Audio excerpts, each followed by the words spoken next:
এন্টালি। শিয়ালদহ ও মৌলালি সংলগ্ন এন্টালি কলকাতার একটি প্রাচীন জায়গা। হিন্দু, মুসলমান, খ্রিস্টান সব ধর্মের মানুষ মিলেমিশে বাস করছে এখানে কয়েক শতাব্দী ধরে। অ্যাগনেস গঞ্জা তথা মাদার টেরেজা তথা সেন্ট টেরেজা 1928 খ্রিস্টাব্দে এখানকার লোরেটো স্কুলে শিক্ষকতা করতে আসেন। এন্টালির চৌহদ্দিতে দুটি চার্চ আছে। তিনি 1948-এ এন্টালির একটি ছোট্ট ঘরে মাত্র 5 টাকা নিয়ে শুরু করেছিলেন আর্ত ও অনাথের সেবা। এখান থেকেই অবশিষ্ট কলকাতায় ছড়িয়ে পড়ে তার কর্মকাণ্ড। রাধামোহন জিউয়ের মন্দির বহু যুগ ধরে এন্টালির বুকে বিরাজ করছে। এখানে ধর্মপ্রাণ হিন্দুরা তাদের ভক্তি জানিয়ে পুজোপাঠ করেন, আর রামকৃষ্ণ পরমহংসদেবের এক অনামী শিষ্যের গড়া অর্চনালয় যুগ যুগ ধরে ভাব গম্ভীর পরিবেশে প্রার্থনা সঙ্গীত শুনিয়ে আসছে কলকাতাবাসীকে। শিয়ালদা সংলগ্ন এন্টালি কলকাতার প্রাচীন ইতিহাসের একটি গুরুত্বপূর্ণ স্থান।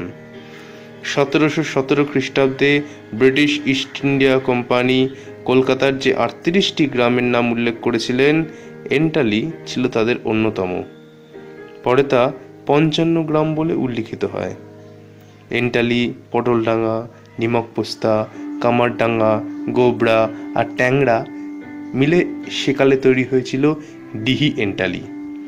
তা এন্টালি নামটা এলো কোথা থেকে? এ নিয়ে 2-3টে মতের উল্লেখ পাওয়া যায়। প্রাচীন কলকাতা শহরে গ্রামীণ পটভূমিতে গাছপালা, বন জঙ্গলের রীতিমতো প্রাচুর্য ছিল। উত্তর কলকাতার সিমলায় শিমুল গাছ, হোগলকুড়িয়ায় হোগলা গাছের প্রাধান্য ছিল। তেমনি এন্টালিতে ছিল হিনতাল বা হেতাল গাছের প্রাচুর্য। তাই থেকেই নাকি হিনতালি বা ইন্টালি তথা এন্টালি। আর একটা মতো আছে, এন্টালির পুরনো বাজারের নাম ছিল এনায়েত আলী মার্কেট। এনায়েত আলী নাকি অপভ্রংশ হয়ে গিয়ে এনাটালি এবং তথা এন্টালি হয়ে গিয়েছে। এই এনায়েত আলী কে বা কি তার পরিচয়, সে বিষয়ে সকলেই নীরব। আমার মনে তৃতীয় একটি সম্ভাবনার কথাও জেগেছে। এন্টালিতে দুটি চার্চ আছে। এন্টালি সংলগ্ন ট্যাংরায় একটি প্রাচীন আর্মেনিয়ান চার্চ আছে। খ্রিস্টানদের মধ্যে সন্ত ভক্তি অতি প্রবল। সেন্ট ভিক্টোরিয়া, সেন্ট আনাতোলিয়া ও সেন্ট অডাক্স ছিলেন 3 নামী শহীদ সন্ত। সেন্ট আনাতোলিয়া আর্মেনিয়ানদের মধ্যে অত্যন্ত প্রিয় ছিলেন।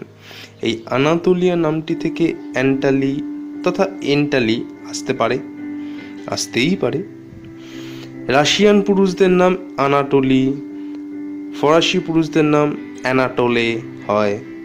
সে যুগে এমন কোনো ইউরোপীয় কৃতি ব্যক্তির নাম থেকে এন্টালি নামটির জন্ম হয়ে থাকতে পারে। কোনো কিছুই অসম্ভব নয়। ধন্যবাদ।